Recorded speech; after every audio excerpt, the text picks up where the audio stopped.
Hi, hey, welcome to Captive Audience. It's November 25th. I'm Suni Danforth, and I'm down in Falls, coming for to you today from there. I've come down to see some family for the Thanksgiving holiday. It was really nice to be with my Ray. He's 102, and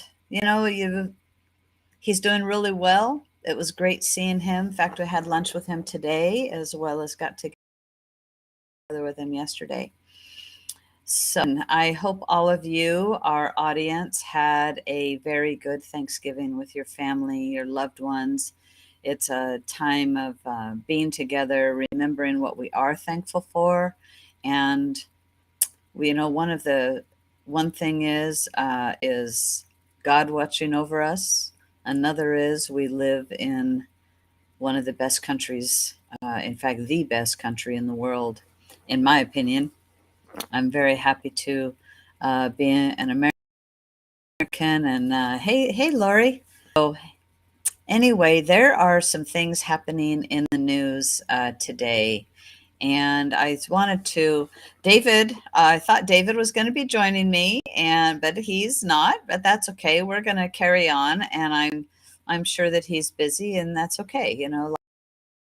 Life happens, but we can. So I saw an article today. I'm going to cover quite a few things. This first one is from the Epic Times, and there is, I'm getting that to paste in to our, hey, good evening. Nice to see some friends. Patty, Lori. I can only comment on who's saying hi. But anyway, this story I think is really good because the FCC today adopts new rules that will prohibit the import or sale of Chinese communication equipment deemed to pose an unacceptable risk to national security. The U.S. is banning Huawei ZTE telecom equipment, and so U.S. regulators have imposed a ban on electronic created by several major Chinese tech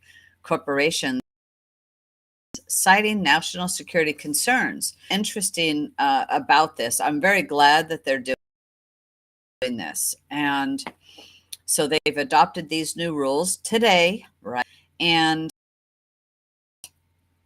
the order will also prohibit telecommunications equipment and video produced by Hetera, Hikvision, and Dawei. I don't know if I'm, but that's close enough, as well as the company or affiliates. But what is interesting is Congress voted to agencies from purchasing products from 5 listed companies back in 2018. And so the new rules will expand and modify the FCC's covered list of banned products to prevent private entities from bringing the items into the United States. And so today the FCC unanimously decided. Unanimous decision represents the first time in FCC's history that they have voted to prohibit the authorization of communications and electronic equipment based on national security. And I think it's a good thing, actually. Australia, Canada, New Zealand, and the UK and the United States have all declared the use of communications equipment, particularly in 5G networks, to pose significant security risks to infrastructure.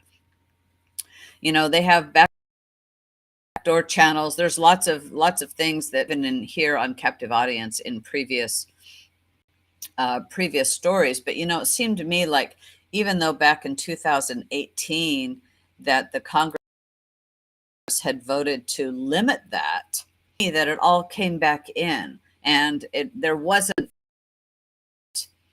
only the federal government, so still do this.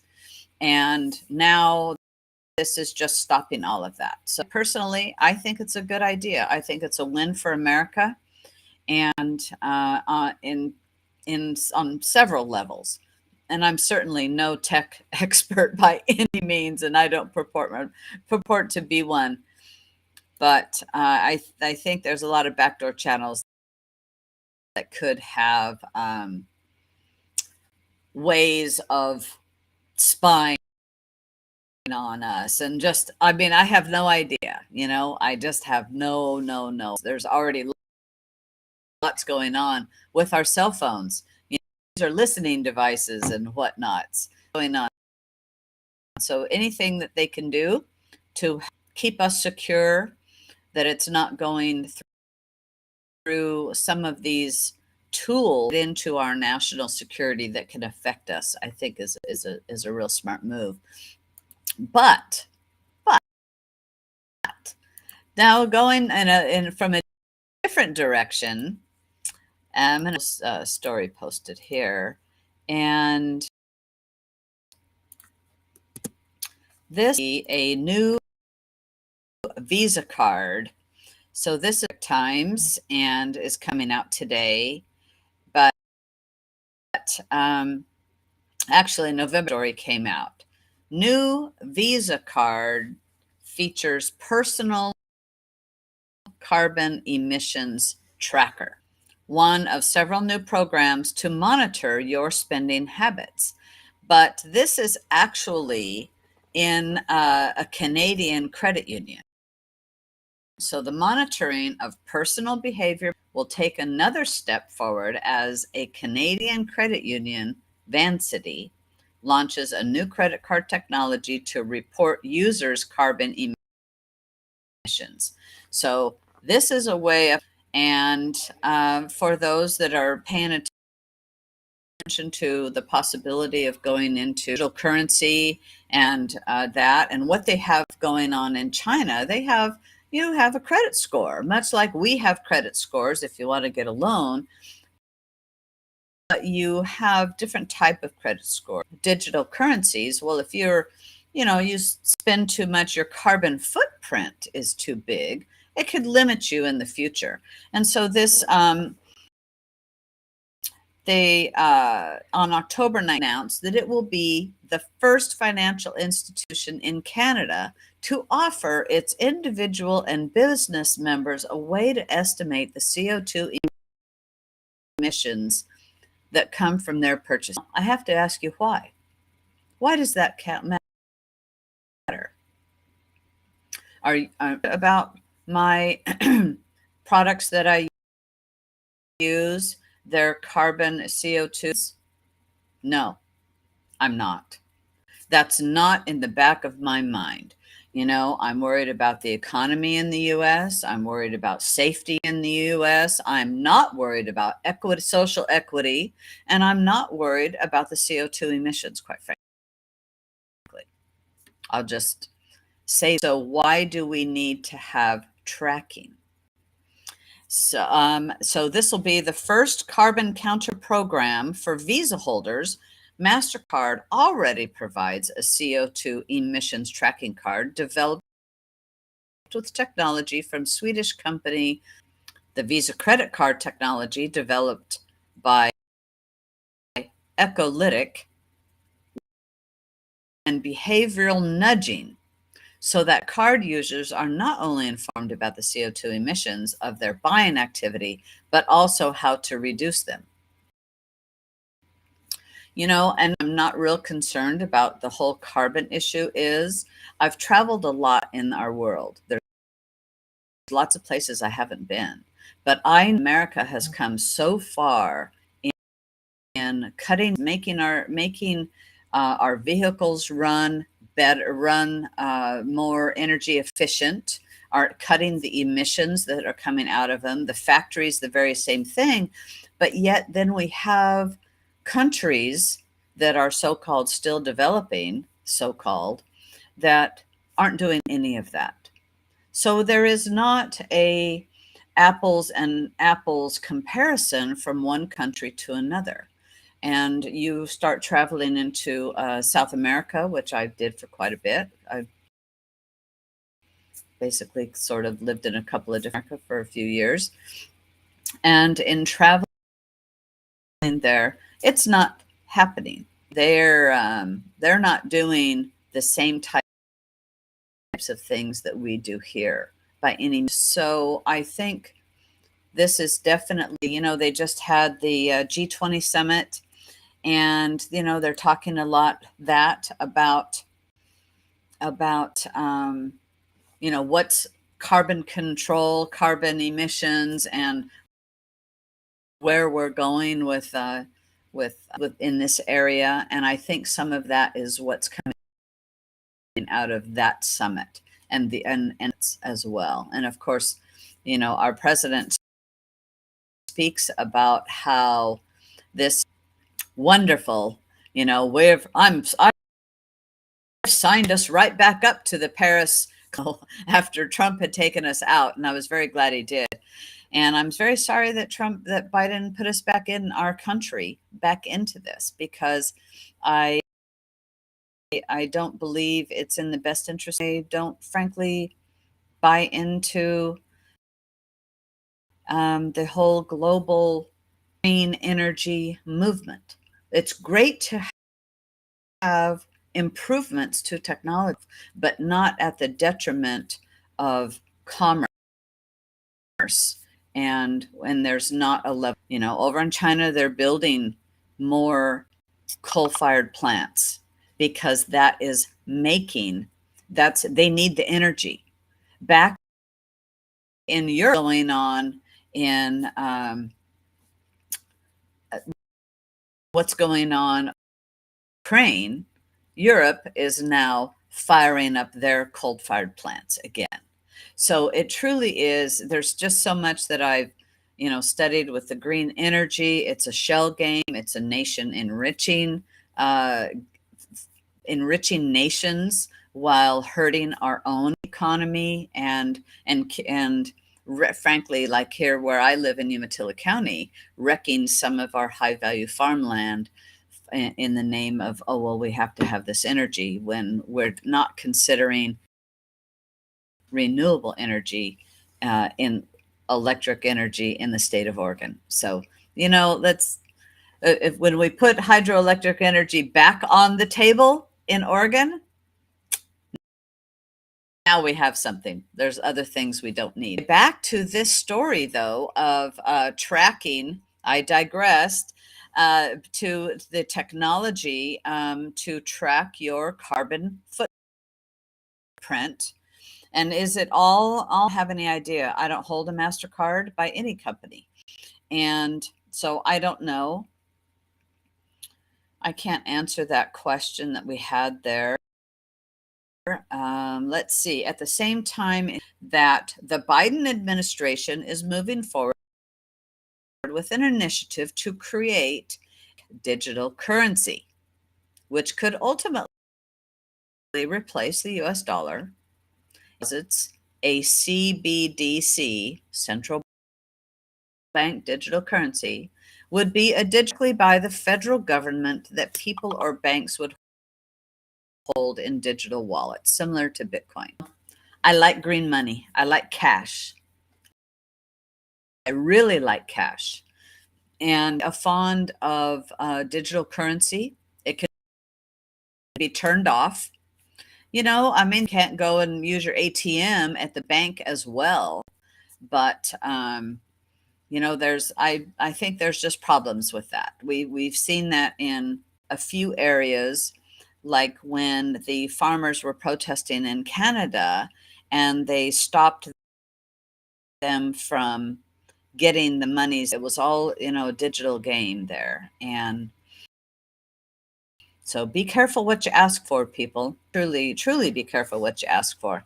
So then we're going to go to a story that I thought is good to talk about because, yeah, I may go to cash. Well, I'll tell you what, I do a lot of cash. It's not cash is king. Cash has always been king. And in fact, I found it very interesting that here in the United States, in Oregon, I can't say for everywhere, but when we had the so-called pandemic, all of a sudden, I went to the post office and it said, due to the national coin shortage. I said, what coin shortage? When did we have a national coin? All of a sudden, this paper was slapped down and I called BS on it. Then I saw the same paper at the grocery store. I called BS on it. I paid cash. I refused to go away. Well, to card. I can do a credit card. The balance is paid off every month. That's not the point. We have cash, and cash is good. It's a good thing to have. And people like to go into a cashless society. Oh, I'll pay with my phone. Wave my phone over and have all my stuff tied into some account on a phone. I don't do that. I try to keep it, and but that's just me. You don't have to do that. You can go digital. But that's just not for me. There's just things that I'm going, nah, I'm kind of old school that way. I still like cash. But this story that I just posted here, this is, we just had Thanksgiving, right? And so some people had turkey and whatnot, or whatever you had.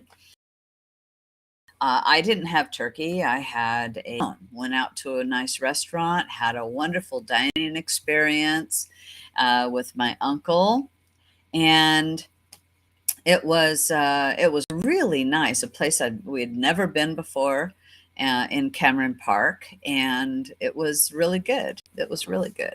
Well, this story that I just posted is in Just the News. And Beyond Meat, you've heard of Beyond Meat, that's Bill Gates' project. But well, they're having personnel plunging stocks, and now Beyond Meat Factory reportedly sees food safety issues. There's been layoffs, the CEO left, and it's in recent months.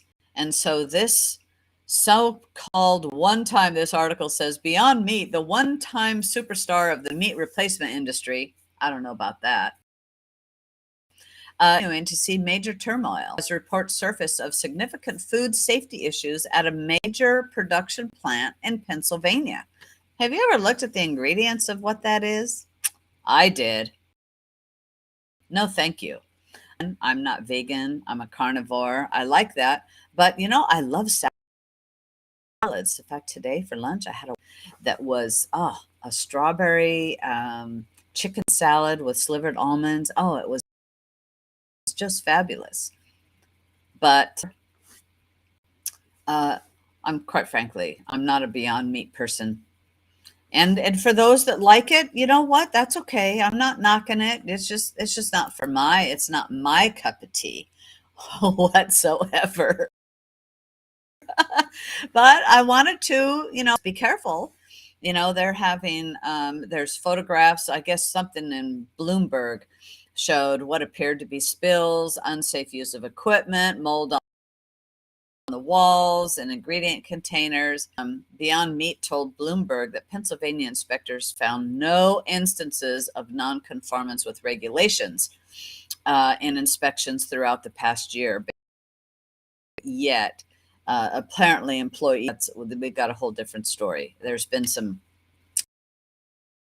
other things. So the companies have plunged from just under 200 a share in October of 2020 to just under $3 a share this week. So, I'll tell you, I think that is Beyond Meat is beyond me, that's for sure. And I just wanted to hey, now we're going to come to Oregon a little bit.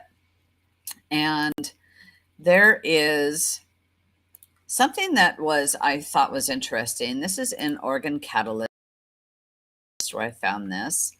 And It's an organ first. More people are dying than are being born in Oregon.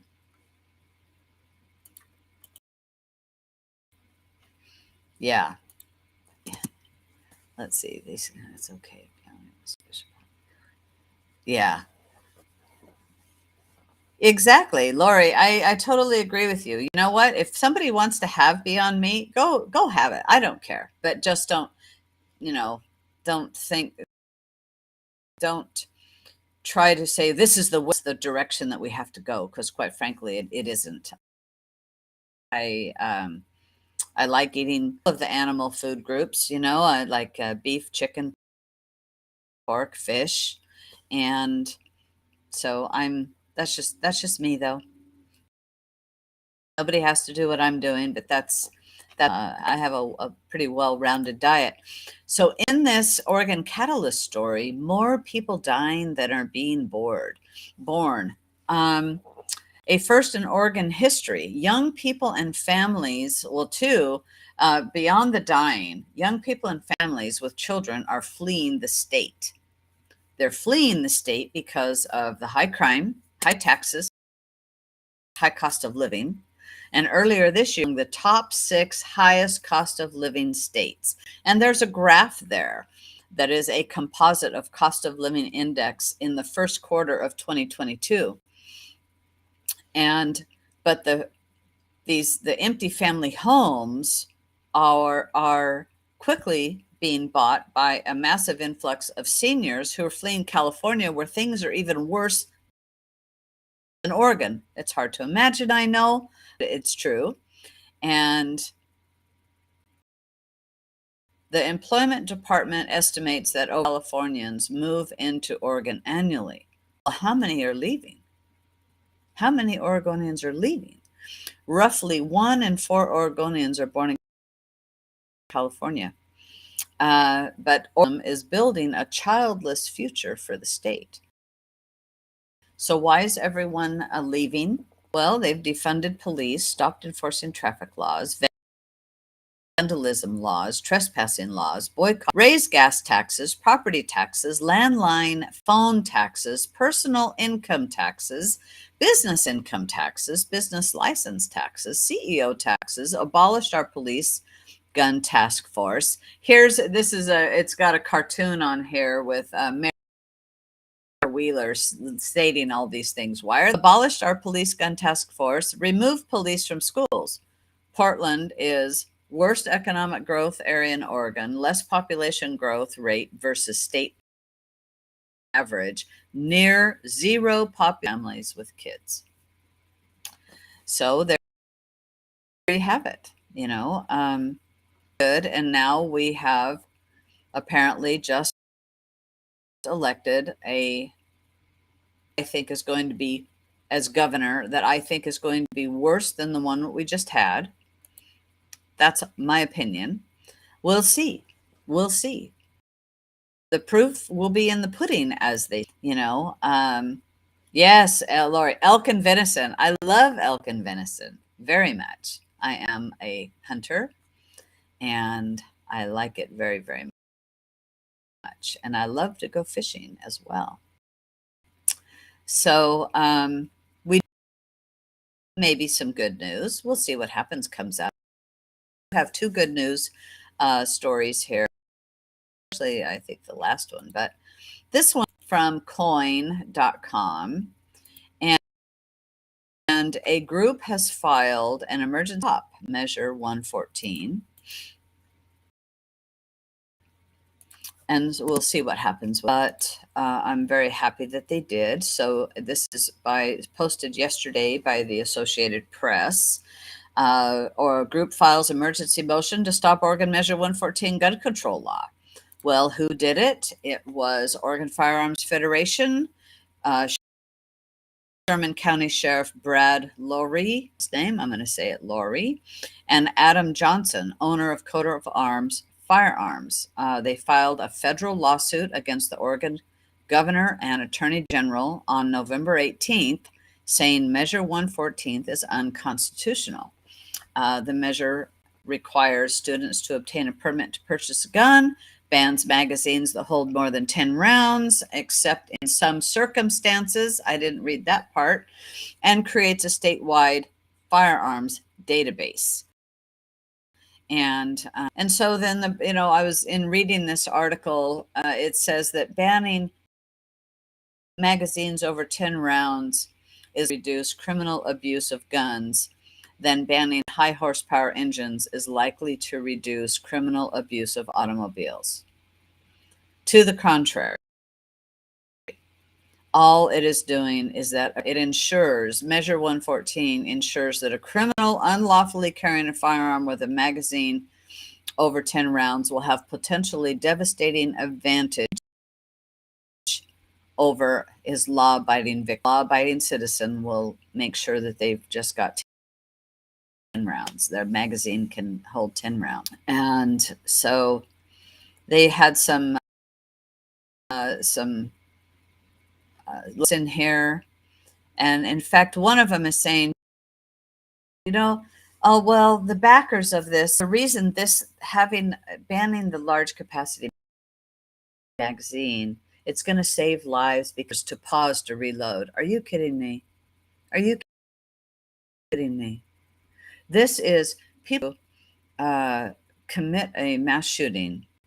The last thing on their mind is, oh my gosh, I better not take more than 10 rounds in my magazine. Oh no, that is not going to be at all. And they're also saying that this will reduce suicides. Crockable stories. And so it's unconstitutional. And I absolutely hope they prevail. Then the last story that I am going to cover has to do. Yeah, we must push back. You're absolutely right. We have to push back on it. So I'm really glad that they have on that, Lori. So this is Clackamas County Republicans move right. It's an odd development. This is in the Willamette Week. It's an odd development in a county where Democrats hold a 6-point voter registration advantage. Well, just how did they move right? Actually, it is in their county board of commissioners. They moved right on November 8th and now includes 4 Republicans among its 5 commissioners. I call that a win for Clackamas County Board of Commissioners. I really, really do. So this is good news for Clackamas County, in my opinion. But I like that. And to have 4 out of 5 county commissioners conservative or conservative leaning, even if you're a Republican and you might not feel as I do, that's okay. But at least you are not feeling the, the mayor of Ted Wheeler, or some of the other about on this program that are city councils and whatnot. You're not left leaning. That's a win. That's definitely a win for the county. So I thought that was a little bit of good news. And you know what? We have to, every year we have elections. And every election we have to chip away at winning Republicans elected. I don't care if it's school boards, water boards, fire boards, anything that we can do, we're making headway, to do. That's what I think. That's my opinion, and I'm sticking to it. So, hey, everybody, I wish you a happy Friday and have a great weekend. And don't forget, there's a lot of turmoil in our state. There's a lot of good in our state, and our nation is the best. So I wish everyone have enjoy your time with your family. Things life is short. You never know what's going to happen or change. And we have to seize the day and seize the time.